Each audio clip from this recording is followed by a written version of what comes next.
के सोमारी अभी ले बारू कहे बोलो कुंवारी बोला ना एहो करेलू काहे सावन के सोमारी अभी ले बारू कहे बोलो कुंवारी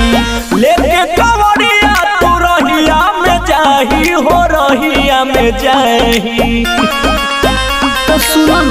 दोनों अरज तू बाबा से लगाही दोनों अरज तू बाबा से लगाही बाबा कुछ ना भाई दूल्हा के सारी जैसा चाही बाबा कुछ ना भाई दूल्हा के सारी जैसा चाही हो बाबा कुछ ना भाई दूल्हा के सारी जैसा चाही बाबा कुछ ना भाई दूल्हा के सारी जैसा चाही के सारी जैसा चाही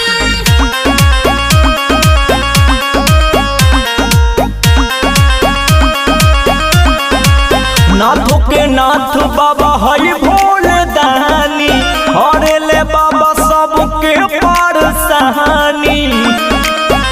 सुन देव घर आसो हम जाइब हो जाके बाबा पो जलवा चढ़ाइब हो हर ली दुख दर्द बाबा से बताही हो बाबा से बताही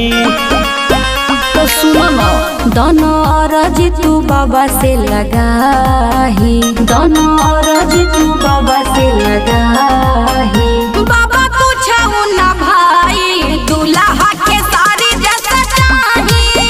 बाबा कुछ ना भाई दूल्हा के सारी जैसा चाही हो बाबा कुछ ना भाई दूल्हा के सारी जैसा चाही बाबा कुछ ना भाई दूल्हा के सारी जैसा चाही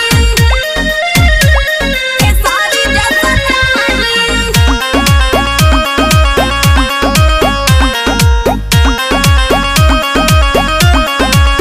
जो भी जला सुन बाबा के दुआर हो जला कर सपना साकार हो सुन बतिया धर्म पल अकेला हो तू तो भंगिए में मातल रहेला हो बोलत तहरा के कादी हिलाई हो कादी हिलाई बोला ना तो सुनो दोनों अरज तू बाबा से लगाही दोनों अरज तू बाबा से लगाही